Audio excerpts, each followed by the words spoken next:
Hello friends, स्वागत है आपका अपने यूट्यूब चैनल पर। रेडी हो जाइए, जब 12वीं बीपीएससी टेस्ट सीरीज का सबसे इम्पोर्टेंट देखने वाला है, जो कि आपका ज्ञान बिंदु सर के द्वारा आपका जो 12वीं बीपीएससी का आपका टेस्ट कराया जा रहा है, उसका हम लोग देखेंगे। टेस्ट नंबर आज आपका 13 होने वाला है, यानी कि समान अध्ययन का होने वाला है। याद रखिए, वीडियो पार्ट 1 अब पार्ट 2 के थ्रू आपका होगा। याद रखिएगा, आज आपका 1 से लेकर 75 नंबर प्रश्न आपका कंप्लीट कराया जाएगा विद व्याख्या के साथ में। और हाँ, वीडियो को भैया 1.10x पे देखिएगा। वीडियो को थोड़ा सा स्पीड बढ़ा लीजिएगा, थोड़ा सा ज़्यादा बढ़िया रहेगा। चलिए बिना कोई देर किए हुए चलते हैं सीधा प्रश्न नंबर 1 की ओर। चलिए यहाँ से शुरू करते हैं प्रश्न नंबर 1 से। देखिए 1 नंबर प्रश्न आपका क्या बोल रहा है। और उससे पहले अभी तक आप चैनल को सब्सक्राइब नहीं किए हुए तो प्लीज़ आपसे हाथ जोड़कर निवेदन करें, प्लीज़ चैनल को सब्सक्राइब कर लीजिए और लाइक कर दीजिएगा। बताइए बिहार से प्राप्त अशोक के अभिलेखों से संबंधित सत्य कथन है। बिहार से प्राप्त अशोक के अभिलेखों से संबंधित सत्य कथन कौन सा हो जाएगा? बताइए सत्य कथन कौन सा हो? देखिए, बिहार से प्राप्त अभिलेखों का भाषा, प्रकृति एवं लिपि ब्राह्मी है, क्योंकि बिल्कुल आपका एक तो सही है। देखिए, लोरिया नंदगढ़ स्तंभ लेख पश्चिम चंपारण में स्थित है, जो चुनार के बलुआ पत्थर से निर्मित एकाशमय है। इस स्तंभ के शीर्ष भाग पर सिंह बैठा हुआ है, ये भी कथन आपका बिल्कुल सही हो जाएगा। देखिए, लोरिया अरेराज स्तंभ लेख पूर्वी चंपारण में स्थित है, जिस पर अशोक ने अपने शासन के 26वें वर्ष यानी ईसा पूर्व में अर्धलेख खुदवाया था, जो कि बिल्कुल आपको ये सही हो जाएगा। ध्यान रखिए, बिहार से प्राप्त अशोक के अभिलेखों से संबंधित तीनों कथन आपका सही हो जाएगा। तो याद रखिए ऑप्शन नंबर डी आपका सही उत्तर जो उपयुक्त सभी जो है सबका सत्य है। नेक्स्ट क्वेश्चन चलते हैं प्रश्न नंबर 2 की ओर। तो बिहार पर बख्तियार खिलजी के आक्रमण के प्रथम विवरण किस पुस्तक में मिलता है? मतलब बहुत ही बढ़िया प्रश्न है भैया। बिहार पर बख्तियार खिलजी का आक्रमण का प्रथम विवरण किस पुस्तक से मिलता है? तो आपको पता है, तो आपका तबकात ए नासिरी किताब में मिलता है। याद रखिएगा। देखिए, इसके बारे में थोड़ा सा हम लोग जानते हैं। देखिए तबकात ए नासिरी पुस्तक की रचना कौन किए थे? बताइए कौन किए थे? तो मिनहाज उल सिराज किए थे। कब? 1260 ईस्वी में के आसपास की थी। याद रखिए, वह दिल्ली सल्तनत का एक प्रमुख इतिहासकार और काजी था। याद रखिएगा। नेक्स्ट क्वेश्चन में चलते हैं प्रश्न नंबर 3 की ओर। बताइएगा, बिहार में व्यापार के उद्देश्य से आने वाले यूरोपियों का सही क्रम कौन सा हो जाएगा? सही क्रम कौन सा हो जाएगा? तो ध्यान रखिए। देखिए, आपको पहले पुर्तगाली आए थे। याद रहे, पहला कौन आए थे? पहले आपको पुर्तगाली आए थे। उसके बाद आपको कौन आए थे? तो आपको डच आए थे 1632 ईस्वी में। उसके बाद आपका अंग्रेज आए थे 1620 से लेकर 1651 के बीच में। उसके बाद फ्रांसीसी आए थे 1734 ईस्वी में। उसके बाद आपका कौन आया था? उसके बाद आपका डच आया था 1774 ईस्वी में। तो याद रखिए, देखिए पहले पुर्तगाली हो जाएगा, फिर डच हो जाएगा, फिर अंग्रेज हो जाएगा, फिर फ्रेंच हो जाएगा, फिर डेनिश हो जाएगा। रखिएगा। तो ऑप्शन नंबर कौन सा हो जाएगा? तो ऑप्शन नंबर आपका डी राइट आंसर हो जाएगा। ध्यान रखिए, ऑप्शन नंबर डी आपका राइट आंसर हो जाएगा। नेक्स्ट क्वेश्चन पे चलते हैं प्रश्न नंबर 4 की ओर।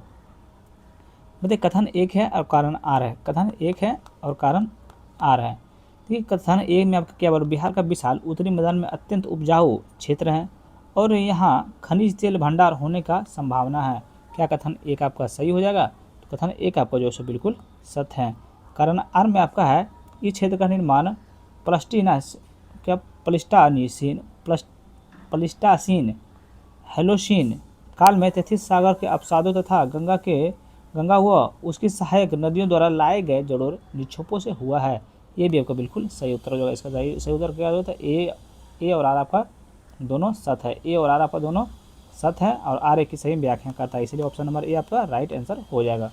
याद रखिएगा। नेक्स्ट क्वेश्चन में चलते हैं प्रश्न नंबर, देखिए क्या करना है, मिलान करने वाला है। चलिए मिलान करते हैं प्रश्न नंबर 5 की ओर। चलिए बताइए। देखिए बहुत ही बढ़िया प्रश्न है, मिलान करने में थोड़ा सा मजा आ जाएगा। जैसे सूची 1 में आपका योजना दिया, सूची 2 में आपका उद्देश्य या विशेषता दिया हुआ। बताए बिहार छात्र क्रेडिट कार्ड की योजना की उद्देश्य या विशेषता क्या है?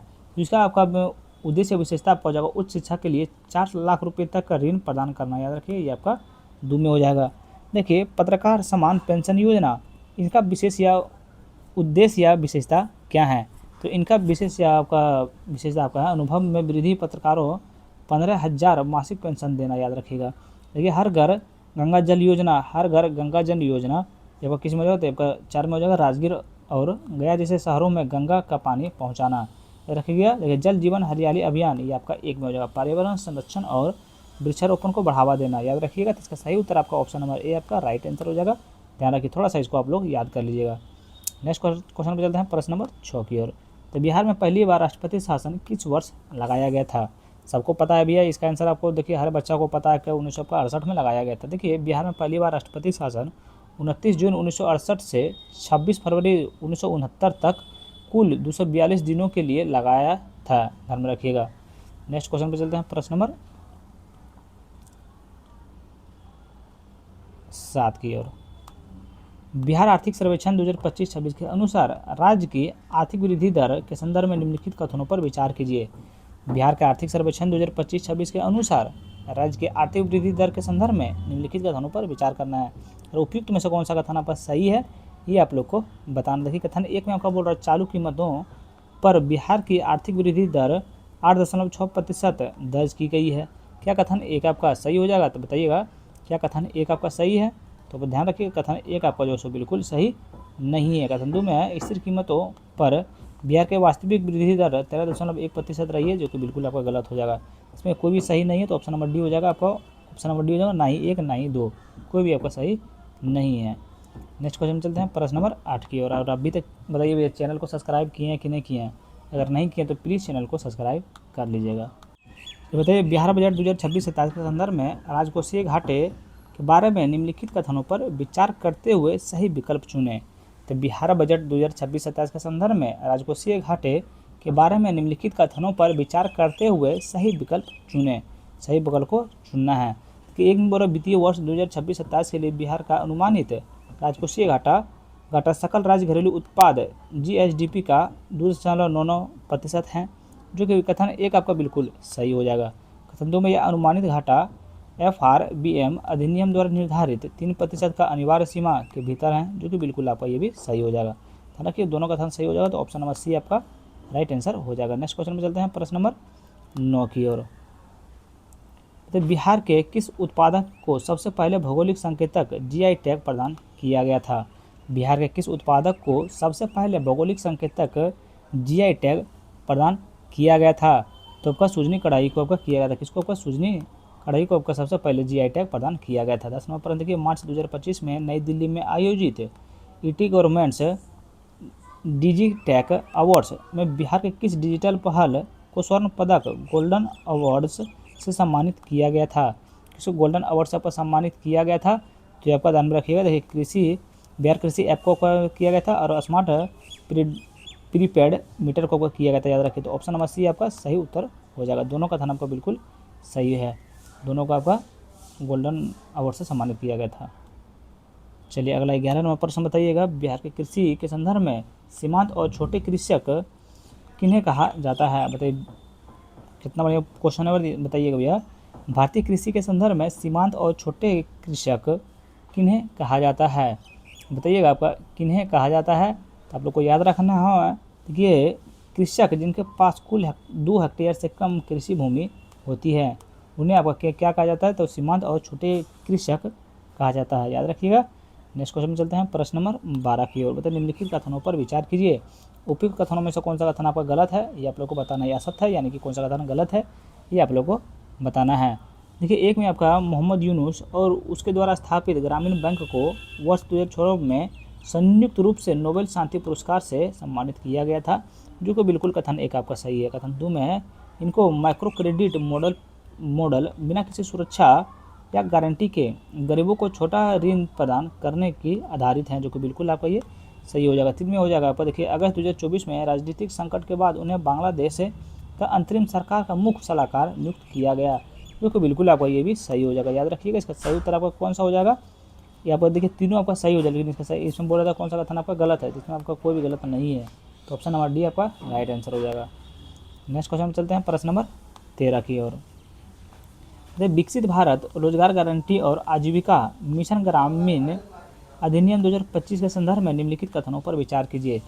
विकसित भारत रोजगार गारंटी और आजीविका मिशन ग्रामीण अधिनियम 2025 के संदर्भ में निम्नलिखित कथनों पर विचार कीजिए और उसमें से कौन सा कथन आपका सही है ये आप लोग को बताना है। देखिए एक में यह नया कानून महात्मा गांधी राष्ट्रीय ग्रामीण रोजगार गारंटी अधिनियम स्थान लेता है, जो कि बिल्कुल आपका ये सही हो जाएगा। इस योजना के तहत ग्रामीण परिवारों को एक वित्तीय वर्ष में मिलने वाले गारंटी शुदा कार्य दिवसों की संख्या 100 से बढ़ाकर 125 दिन कर दी गई है। ये भी आपका बिल्कुल सही हो जाएगा। देखिए कृषि कार्यों बुआई और कटाई के लिए श्रमिकों की उपलब्धता सुनिश्चित करने हेतु 60 दिनों के पोज पर यार्ड का प्रावधान है, जो कि बिल्कुल आपका सही हो जाएगा। ध्यान रखिए तीनों कथन विकसित भारत रोजगार गारंटी और आजीविका मिशन ग्रामीण अधिनियम 2025 के संदर्भ में दोनों कथन आपका बिल्कुल सही है। तीनों कथन सही है तो ऑप्शन नंबर डी आपका राइट आंसर हो जाएगा। तीनों कथन बिल्कुल सही है। नेक्स्ट क्वेश्चन पे चलते हैं प्रश्न नंबर 14 की ओर। तो भारत में ग्रामीण उत्थान के लिए सामुदायिक विकास कार्यक्रम की औपचारिक शुरुआत कब की गई थी? बताइए औपचारिक शुरुआत कब की गई थी? तो इनका औपचारिक शुरुआत जो है सो आपका 2 अक्टूबर 1952 को किया गया था। कब किया गया था? 2 अक्टूबर 1952 को किया गया था। 15 नंबर प्रश्न बताइएगा। देखिए बहुत ही बढ़िया प्रश्न है। तो ये कथन एक है और कारण आपका आर है। कथन एक में क्या है? भारत की नई आर्थिक नीति की शुरुआत, रूपरेखा और उदारीकरण की शुरुआत प्रयास राजीव गांधी के कार्यकाल 1984 से लेकर 1989 में शुरू हो गए थे, जो कि बिल्कुल कथन एक आपका बिल्कुल सही है। कथन एक आपका बिल्कुल सही है। कारण आर में आर्थिक सुधारों को व्यापक और व्यवस्थित रूप से 1991 में पीवी नरसिम्हा राव सरकार के द्वारा एलपीजी मॉडल के रूप में लागू किया था, जो कि बिल्कुल आपको ये भी सही हो जाएगा। देखिए ए और आर आपको दोनों सही है, लेकिन आपका आर जो है एक ही आपको सही व्याख्या नहीं करता, इसीलिए ऑप्शन नंबर बी आपका सही उत्तर हो जाएगा। आप लोग को पता होगा। नेक्स्ट क्वेश्चन पे चलते हैं प्रश्न नंबर 16 के। बताइए सेबी यानी कि भारतीय प्रतिभूति और विनिमय बोर्ड संदर्भ में निम्नलिखित कथनों पर विचार कीजिए और बताइए कि इनमें से कौन सा कथन आपका गलत है। बताइए इनमें से कौन सा कथन आपका गलत है। सेबी के संदर्भ में निम्नलिखित कथनों पर विचार कीजिए और बताइए कि इनमें से कौन सा कथन आपका गलत है। कौन सा कथन गलत है? देखिए कथन एक में आपका है सेबी की स्थापना 12 अप्रैल 1988 को एक गैर सांविधिक निकाय के रूप में की गई थी। क्या कथन एक आपका सही हो जाएगा? क्या कथन एक आपका सही है? तो कथन एक जो ऐसा सही है, बिल्कुल सही है। कथन दो में 30 जनवरी 1992 को अध्यादेश के माध्यम से सेबी को संवैधानिक दर्जा दिया गया है, जिसके बाद में सेबी अधिनियम 1992 है द्वारा बदला गया। ये भी आपका बिल्कुल सही हो जाएगा। ध्यान में रखिए इसमें से कोई भी आपको बोल रहा था कौन सा कथन आपका असत है, लेकिन इसमें असत आपका एक भी नहीं है। याद रखिए इसका सही उत्तर आपको ऑप्शन नंबर दीजिए। इसमें कोई भी कथन आपका असत नहीं है, दोनों आपका सही है, याद कर लीजिएगा। अगला नंबर प्रश्न बताइएगा प्रश्न नंबर 17 को। देखिए बजट शुद्ध के मूल फ्रेंच शब्द बेगोट का वास्तविक अर्थ क्या है? बताइए बोगेट का वास्तविक अर्थ क्या है? तो बोगेट का आपका वास्तविक अर्थ क्या है तो बताइएगा। तो इसका राइट आंसर आपका हो जाएगा चमड़े का छोटा थैला। याद रखिएगा चमड़े का आपका छोटा थैला हो जाएगा। नेक्स्ट क्वेश्चन पे चलते हैं प्रश्न नंबर 18 की ओर।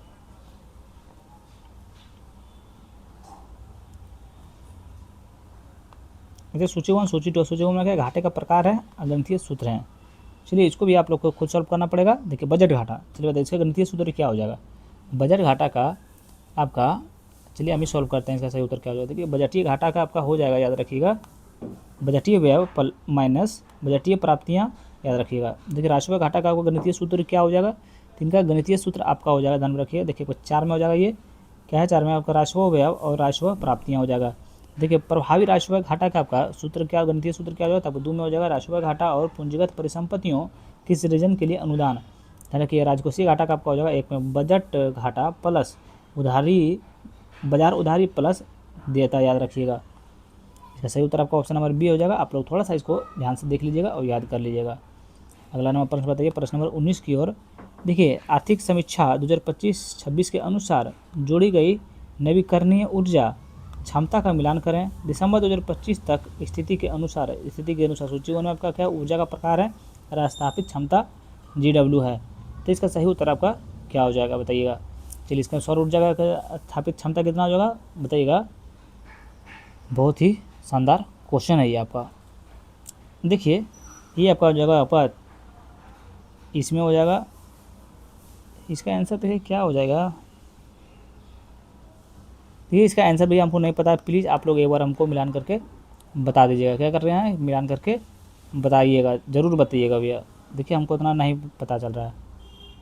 सौर ऊर्जा का आपको जो है 30.6 गीगावाट हो जाएगा, ठीक है। पवन ऊर्जा का आपको कितना हो जाएगा, पवन ऊर्जा का आपका हो जाएगा, याद रखिए 4 में 4.47 गीगावाट हो जाएगा। जल विद्युत ऊर्जा का आपका हो जाएगा 1 में 3.24 गीगावाट हो जाएगा। जैव ऊर्जा का आपका हो जाएगा 0.03 गीगावाट हो जाएगा। ऑप्शन नंबर ए आपका सही उत्तर हो जाएगा, ध्यान रखिए। बहुत बढ़िया क्वेश्चन है। नेक्स्ट क्वेश्चन में चलते हैं प्रश्न नंबर 20 की ओर। केंद्रीय बजट 2026-27 के अनुसार भारत में रेयर अर्थ कॉरिडोर के संदर्भ में निम्नलिखित कथनों पर विचार कीजिए। केंद्रीय बजट 2026-27 के अनुसार भारत में रेयर अर्थ कॉरिडोर के संदर्भ में निम्नलिखित कथनों पर विचार कीजिए। उपयुक्त में से कौन सा कथन आपका सही है, ये आप लोग को बताना है। देखिए, एक में यह कॉरिडोर मुख्य रूप से भारत के तटीय राज्यों जैसे उड़ीसा, केरल, आंध्र प्रदेश, तमिलनाडु में प्रस्तावित हैं, जो कि बिल्कुल आपका ये सही हो जाएगा, बिल्कुल सही हो जाएगा। 2 में आपका यह इस कॉरिडोर का प्राथमिक उद्देश्य सेमीकंडक्टर चिप्स का प्रत्यक्ष विनिर्माण करना है, जो कि बिल्कुल आपका गलत हो जाएगा। इस पहल का एक प्रमुख माइन टू मैग्नेट राजनीति के तहत अस्थायी चुंबक का निर्माण करना है, ये आपका बिल्कुल सही उत्तर हो जाएगा। ध्यान रखिए, 1 और 3 सही हो जाएगा, तो ऑप्शन नंबर सी आपका राइट आंसर हो जाएगा। ध्यान रखिएगा। देखिए भैया, देखिए अगर क्लास आप लोग को पसंद आ रही हो तो चैनल को सब्सक्राइब जरूर कीजिएगा। अगर ये क्लास आप लोग को पसंद आ रहा होगा तो चैनल को प्लीज़ सब्सक्राइब जरूर कीजिएगा। नेक्स्ट क्वेश्चन में चलते हैं, प्रश्न नंबर। अब यहाँ से देखिएगा, थोड़ा सा भैया मैथ आएगा आप लोग का। मैथ तो आप लोग को खुद सॉल्व करना पड़ेगा, हम आंसर बता देंगे। उसके बाद आप लोग का देखिए 10 को मैथ होगा, उसके बाद आप लोग का जीएस का क्वेश्चन मिल जाएगा। ठीक है, इसका सही उत्तर आपका ऑप्शन नंबर डी हो जाएगा। ये सब क्वेश्चन को आप लोग को खुद सॉल्व करना पड़ेगा। 10 क्वेश्चन आपको मैथ आएगा, ध्यान रखिएगा। ऑप्शन नंबर सी हो जाएगा। देखिए आपका 23 का सही उत्तर आपका ऑप्शन नंबर बी हो जाएगा। 24 का आपका सही उत्तर ऑप्शन नंबर कौन सा हो जाएगा? तो 24 का आपका सही उत्तर ऑप्शन नंबर डी हो जाएगा। 25 का आपका सही उत्तर ऑप्शन नंबर ए हो जाएगा। आपका 26 नंबर प्रश्न का आपका सही उत्तर कौन सा है? 26 का सही उत्तर आपका ऑप्शन नंबर बी हो जाएगा। 127 नंबर प्रश्न का आपका सही उत्तर कौन सा होगा? तो ऑप्शन नंबर ए हो जाएगा। ध्यान रखिए, क्वेश्चन देख लीजिएगा, ऑप्शन नंबर ए हो जाएगा। 28 नंबर प्रश्न का सही उत्तर आपका ऑप्शन नंबर डी हो जाएगा। 29 नंबर प्रश्न का सही उत्तर आपका ऑप्शन नंबर सी हो जाएगा। 30 नंबर प्रश्न का सही उत्तर आपका ऑप्शन नंबर बी हो जाएगा। चलिए यहाँ से हम लोग देखते हैं 31 नंबर प्रश्न से आप लोग ध्यान देते हैं। बताइए, 77वें गणतंत्र दिवस 2026 के संदर्भ में निम्नलिखित कथनों पर विचार कीजिए।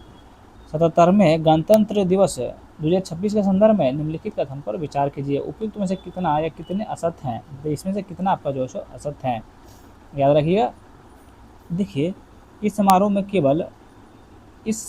में केवल अतिथियों एंटोनियो कोस्टा और उर्सुला वॉन डेर लेयस रहे हैं। क्या कथन एक आपका सही हो जाएगा, बताइएगा। क्या कथन एक आपका सही है? कथन एक आपको बिल्कुल सही है। जान रहे, कथन एक आपको बिल्कुल सही है, याद रखिएगा। कथन 2 में इस समारोह में थीम स्वनिर्भर भारत विकास और विकास थी, विरासत और विकास थी, बिल्कुल आपका गलत हो जाएगा। इस समारोह में उपरांत नागरिकों के पसंद के आधार पर गुजरात की झांकी का सर्वश्रेष्ठ पुरस्कार दिया गया, ये बिल्कुल आपका सही उत्तर हो जाएगा। बिल्कुल आपका सही उत्तर हो जाएगा, याद रखिएगा। इसका सही उत्तर इसमें बोला कौन सा कथन आपका असत्य है? तो आपका 2 का असत्य है, यानी तो ऑप्शन नंबर बी आपका राइट आंसर हो जाएगा। केवल 2 आपका असत्य है। तो उपयुक्त में से केवल कथन 1 आपका, कथन 2 असत्य है, केवल 1 और 2 आपका असत्य है। थोड़ा सा ये आंसर पे भैया एक बार थोड़ा सा आप लोग चैट जीपीटी करके देख लीजिएगा कि इसका सही उत्तर आपका क्या हो जाएगा। थोड़ा सा एक बार आप लोग गूगल कर लीजिएगा।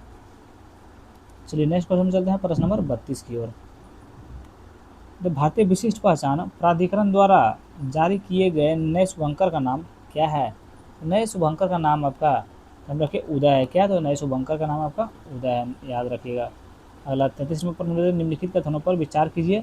कथन 1 है, कथन 2। कथन 1 में कि भारत यूएई वर्ष 2032 तक द्विपक्षीय व्यापार को 200 अरब डॉलर तक पहुंचाने का लक्ष्य रखा है, जो कि कथन 1 आपका बिल्कुल सही हो जाएगा। कथन 1 आपको बिल्कुल सही है। कथन 2 में आपका भारत यूएई बीच व्यापार का व निवेश बढ़ावा देने के लिए यूएई का प्रथम अबू धाबी बैंक शाखा बेंगलुरु में खोला जाएगा, बिल्कुल आपका गलत हो जाएगा। देखिए ए सही है लेकिन आर आपका गलत है, तो ऑप्शन नंबर सी आपका सही उत्तर हो जाएगा। 24 नंबर प्रश्न बताइएगा। देखिए हेनले पासपोर्ट इंडेक्स 2026 के संदर्भ में निम्नलिखित में से कौन सा कथन आपका असत्य है? तो हेनले पासपोर्ट इंडेक्स 2026 के संदर्भ में निम्नलिखित में से कौन सा कथन आपका गलत है? बताइएगा कि कौन सा कथन आपका गलत है। तो देखिए, इस सूचकांक में प्रथम स्थान जापान को मिला है, जो कि बिल्कुल आपका गलत है, बिल्कुल आपका गलत है, याद रखिएगा। नेक्स्ट क्वेश्चन में चलते हैं, प्रश्न नंबर 35 का। निम्नलिखित कथनों पर विचार कीजिए।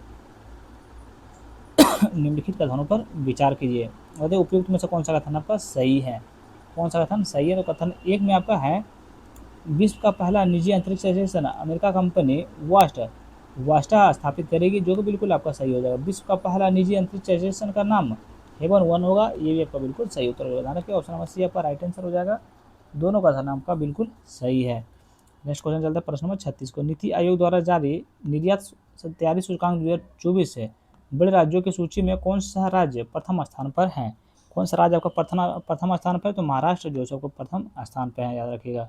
अगला 37वां प्रश्न देख लीजिए। वर्ष 2025 में किए गए नव नियुक्तियों के संदर्भ में निम्नलिखित में से कौन सा युग्म गलत है? याद रखिए, देखिए वर्ष 2025 में किए गए नव नियुक्तियों के संदर्भ में कौन सा कथन आपका गलत है? बताइएगा कौन सा कथन आपका गलत है, बताइए। देखिए, राष्ट्रीय जांच एजेंसी महानिदेशक राकेश अग्रवाल, क्या आपका ये सही है? तो ये क्या आपका सही है?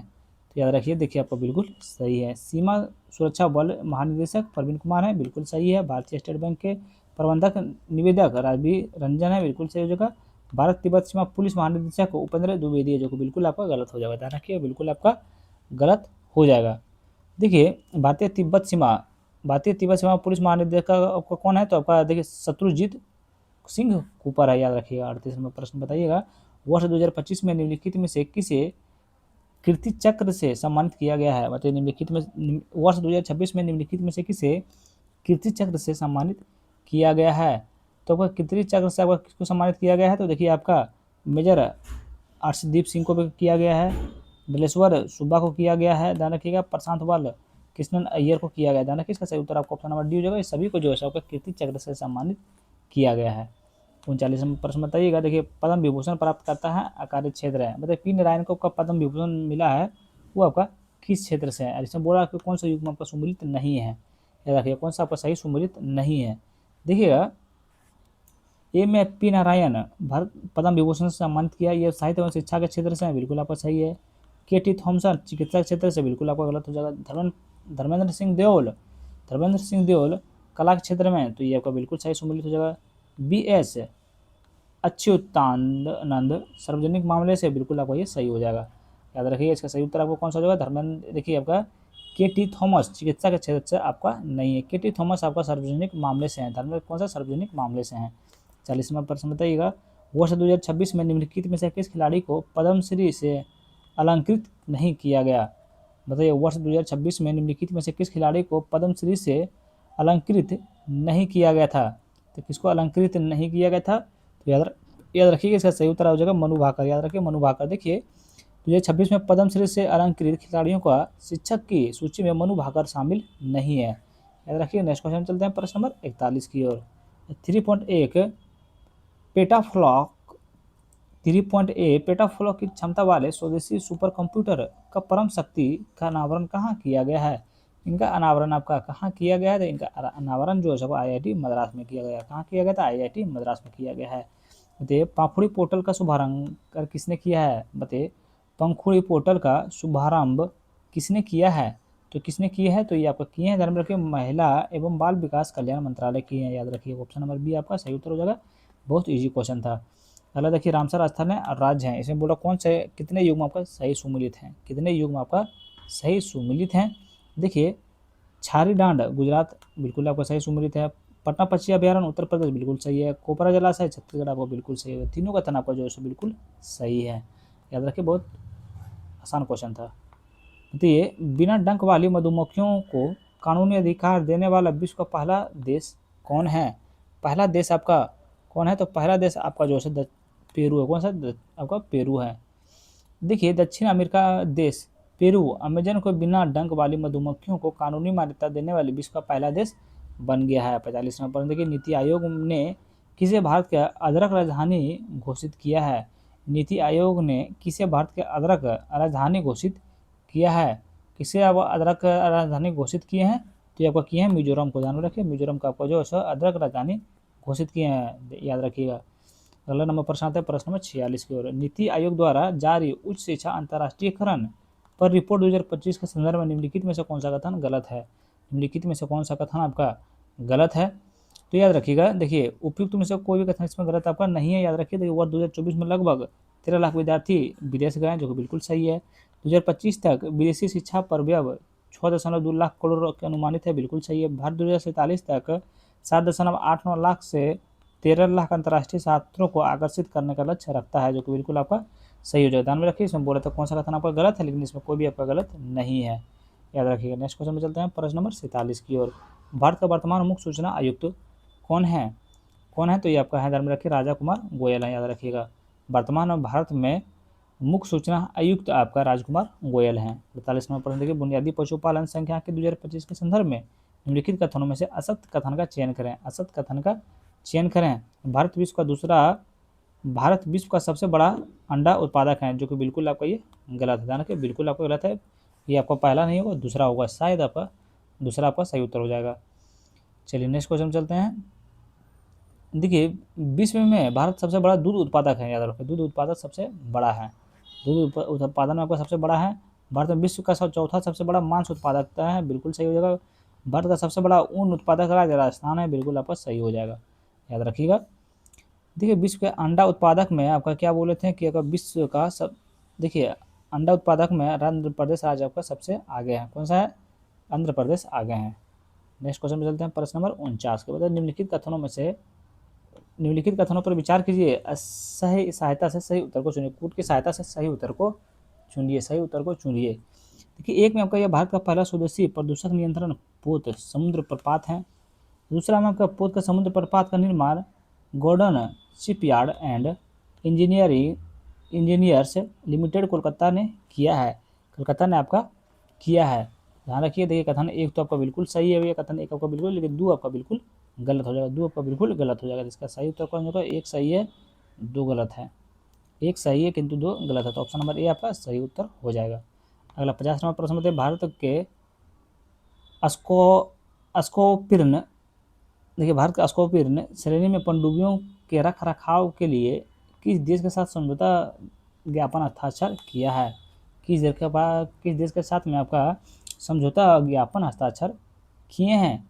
कौन सा देश के साथ में किए हैं? तो आप लोगों को पता होगा, ये आपको ब्राज़ील के साथ में किए हैं। किसके साथ में किए हैं? तो ब्राज़ील के साथ में किए हैं, ध्यान रखिएगा।